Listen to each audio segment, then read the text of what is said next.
Just going to the ground now. Pakistan has won the toss, elected to field first. I don't know why. पता नहीं forecast में शायद rain लिखी या नहीं लिखी, 2 दिन से बारिश हुई नहीं है.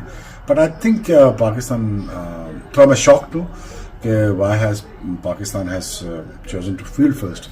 आई डोंट नो वाई, क्योंकि विकेट बहुत फ्लैट है. यहाँ पे इंडिया नीचे लगा हुआ है, बैटिंग लाइन उनकी अंडर प्रेशर है. यहाँ पे आके आपने बैटिंग की नहीं पिछले मैच में, यहाँ आके आप बैटिंग करते, पहले आप अपने स्कोर भी करते, 300 का फटा लगाते हैं और then put under pressure India को अंडर प्रेशर डाल के आप उनको बॉलिंग करते शाम के वक्त, क्योंकि आप 4 सीमर्स के साथ खेल रहे हैं.